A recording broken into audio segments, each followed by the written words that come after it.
Audio Jungle. Audio Jungle.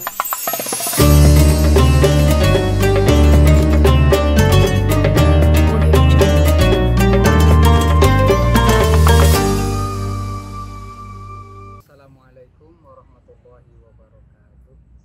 Alhamdulillah anak-anakku semua, berkat takdir dari Allah Subhanahu wa taala, kita semua dapat berjumpa kembali dalam kegiatan pesantren kilat Ramadan SMP Negeri 4 Cipatat tahun 1442 Hijriah yang bertepatan dengan tahun 2021.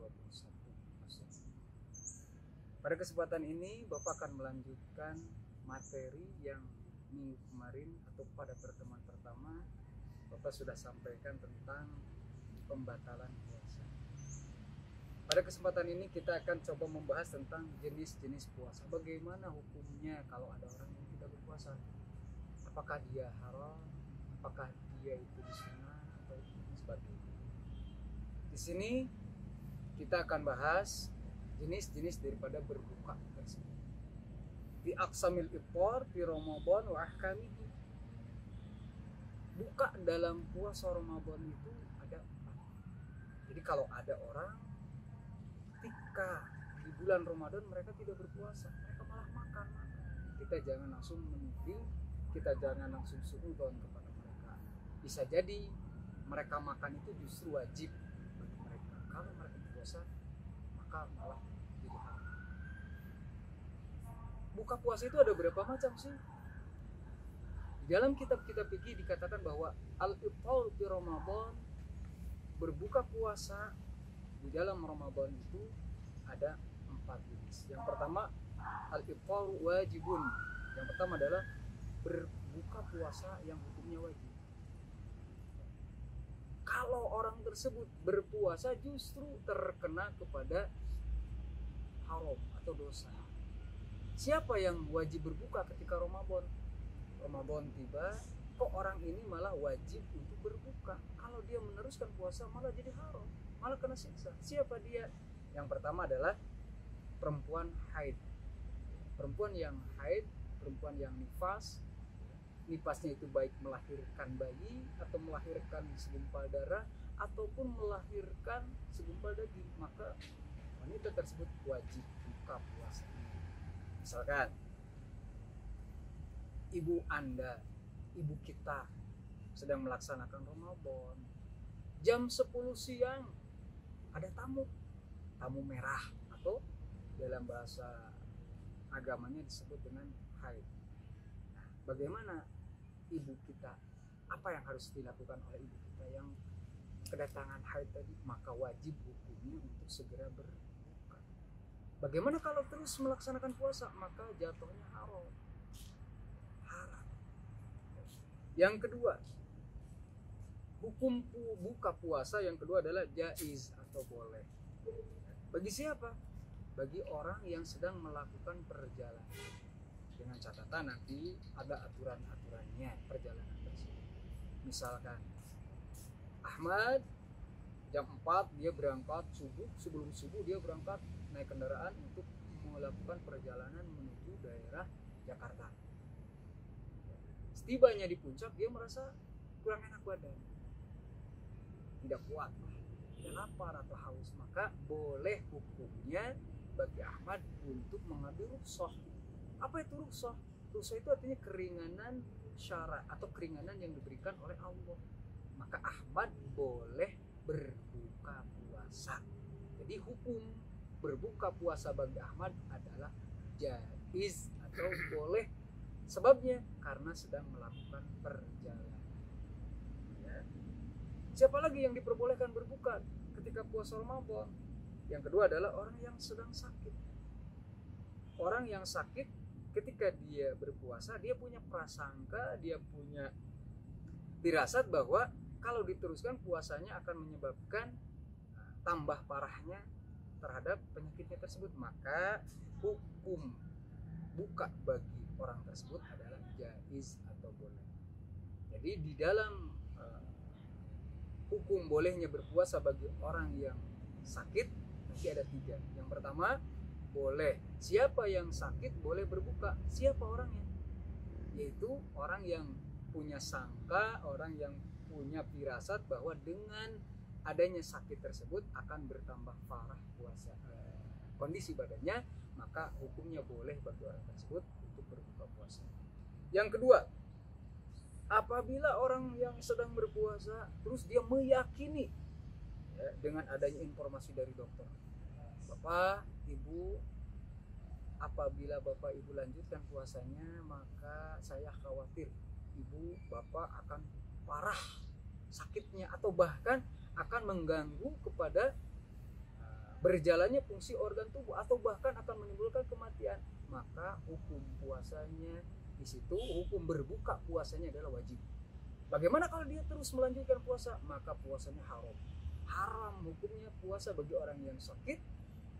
Terus ada informasi yang valid dari ahli kesehatan muslim yang mengatakan kalau dia melanjutkan puasa akan menyebabkan bertambah parah, bahkan akan menimbulkan kematian, maka wajib untuk orang tersebut yang sakit tersebut, yang ada rekomendasi dari dokter dengan keyakinan, dengan hasil yang betul-betul didapatkan dari pemeriksaan akan menimbulkan parahnya penyakit dan menimbulkan kematian, maka wajib dia untuk berbuka puasa. Kalau stok terus melaksanakan puasa, haram dia berpuasa. Yang ketiga, orang sakit yang tidak boleh berbuka puasa. Yang seperti apa penyakitnya? Penyakit yang biasa-biasa, yang tidak ada indikasi akan bertambah parahnya penyakit tersebut, apalagi akan menimbulkan kematian. Seperti apa? Sakit gigi, ya, misalkan lagi demam, meriang, itu tidak boleh berbuka. Jadi dalam berbuka puasa bagi orang sakit ada tiga, ada yang boleh, ada yang wajib, dan ada yang tidak boleh. Boleh atau jaiz bagi orang yang sakit, dia punya prasangka akan bertambah parah dengan adanya berpuasa, maka hukumnya boleh berbuka. Wajib berbuka bagi orang sakit yang apabila ada keyakinan dalam dirinya, ada informasi dari ahli medis yang mengatakan bahwa kalau dia berpuasa terus akan mengakibatkan tambah parahnya penyakit dan menimbulkan kematian, maka wajib berbuka. Dan yang terakhir, tidak boleh berpuasa bagi orang yang sakitnya biasa-biasa saja. Itu yang kedua.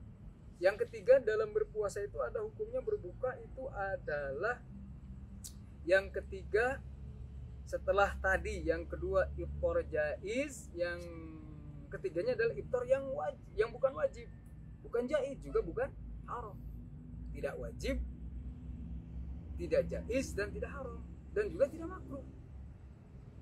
Kalau bahasa Sunda mah kumaha maneh we rek puasa rek moal ya. Ketika dia berpuasa, dia berbuka, tidak wajib dia buka. Ya. Ketika berbuka, dia tidak haram. Ketika berbuka, dia tidak kena jaiz, juga tidak kena makruh. Siapa? Al-majnun, orang gila. Jadi, orang gila dia tidak terkena taklif hukum, sehingga ketika datang Ramadan, apakah dia boleh berbuka? Apakah dia harus berpuasa? Maka makan minumnya orang gila dihukuman atau dihukumi wala artinya bukanya bukan wajib, bukan haram, bukan jaiz, juga bukan makruh. Dan yang keempat, hukum berbuka puasa di dalam Ramadan adalah haram. Siapa yang haram itu? Yang diharamkan untuk berbuka adalah orang yang menunda-nunda mengqadha puasa Ramadan, padahal ada waktu, ada kesempatan untuk mengqadha, sehingga datanglah bulan Ramadan yang berikutnya. Misalkan Susi bulan Ramadan lalu, tahun lalu dia punya hutang 3 hari belum diqadha, datanglah Ramadan tahun sekarang, dia punya hutang baru 2 hari, pas ketiganya, nah dia tanggal 30 Sya'ban, maka dia ketika puasa di situ dia tidak boleh berbuka, dia harus melanjutkan. Apabila dia berbuka, maka bukanya haram. Kenapa? Karena dia punya hutang. Puasa tersebut adalah sebagai qadha di tahun yang lalu. Apabila dia tidak berpuasa lagi, dia punya hutang 1 hari sehingga nunggak tahun berikutnya, maka dia wajib qadha dan wajib fidyah untuk mengganti puasa yang belum diqadha.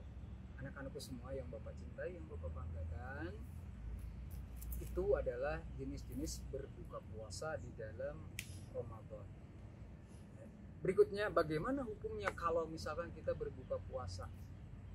Ya. Terus apa yang harus kita lakukan? Terus apa hukumnya, dampaknya ke depannya? Di dalam hukum fikih juga ada 4 konsekuensi. Al-iftaru ma ta'khiru qada. Al-iftar, berbuka puasa, nanti dampaknya ke dalam hukum ada 4. Yang pertama, dia wajib qada dan membayar fidyah. Dia wajib qada, mengganti juga harus membayar fidyah, tanggungan. Bagi siapa? Wajib qada, wajib fidyah pertama adalah kepada perempuan yang sedang hamil atau sedang menyusui, terus mereka berbuka dengan alasan kasihan, khawatir kepada bayinya. Bu, kenapa ibu tidak puasa? Ibu tidak saum. Padahal ibu kan Islam, ibu kan mukallaf. Kata ibu, aduh nak, ibu tidak puasa karena ibu sedang menyusui. Kasihan kalau ibu puasa, anak ibu nanti kehausan. Ibu kasihan sama bayi. Nah, apabila dia berbuka karena mengkhawatirkan bayi saja, maka ibu tersebut wajib qada juga fidyah. Kenapa? Fidyah itu apa? Mengeluarkan makanan sebanyak 1 mud kepada fakir miskin. Kenapa dia harus mengeluarkan fidyah juga? Karena mengkhawatirkan orang lain. Pak, bagaimana kalau misalkan perempuan hamil terus dia berbuka dengan alasan saya tidak kuat, capek, saya akan kekurangan vitamin, kekurangan nutrisi, kalau berpuasa saya takut sakit. Bagaimana hukumnya? Dia boleh berbuka, terus bagaimana dampak ke depannya? Dia hanya wajib qada saja, tidak wajib untuk mengeluarkan fidyah. Itu yang pertama, wajib qada dan membayar fidyah. Bagaimana kalau orang yang berbuka puasa tanpa ada sebab? Pak Mansur lagi kerja. Wah, Pak Mansur lagi kerja. Ngumpet karena haus terus minum. Nah, bagaimana hukum bukanya? Haram. Karena apa? Karena tidak ada sebab yang membolehkan dia Pak Mansur berbuka. Setelah minum bagaimana Pak Mansur? Apakah dia boleh makan? Tidak boleh. Maka dia wajib imsak dan qada. Jadi orang yang membatalkan puasa tanpa ada hal-hal yang membolehkan untuk berbuka, maka dia wajib menahan diri. Pak Mansur buka puasa jam 12 siang karena haus. Maka setelah makan tersebut, selesai makan atau minum membatalkan puasanya, maka Pak Mansur wajib menahan diri atau imsak. Ketika Pak Mansur makan, batalah puasanya. Setelah makan, tanggung, kadong batal puasa. Makan apel, maka hukum makan apel tadi bertambah jadi haram. Kenapa haram? Ya karena harus imsak. Jadi orang yang membatalkan puasa tanpa ada uzur, maka dia wajib imsak, wajib menahan diri dari makan, minum, dan segala yang membatalkan puasa, dan nanti wajib qada. Itu yang pertama, iftar, wajib qada dan fidyah. Yang kedua, hanya wajib qada saja, tidak wajib fidyah. Wajib qada saja. Siapa orangnya? Orangnya siapa? Yang wajib qada saja. Contoh adalah perempuan yang haid. Perempuan haid wajib buka. Setelah dia suci, tahun berikutnya habis Ramadan, maka perempuan yang haid tadi wajib mengqada atau mengganti puasa yang ditinggalkan selama bulan Ramadan tanpa harus membayar fidyah. Yang ketiga, wajib membayar fidyah saja tanpa wajib mengqada puasa. Enak banget ya. Jadi selamanya dia tidak puasa, kok fidyah saja. Siapa? Kakek-kakek yang sudah tua renta, yang sudah tidak mungkin untuk melaksanakan puasa. Kalaupun dipaksa puasa, dia tidak akan mampu.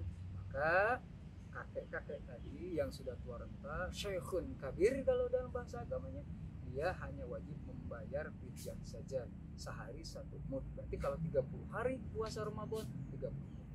Yang pertama. Yang kedua, yang wajib fidyah saja adalah orang yang sakit, yang sudah tidak mungkin lagi sembuh.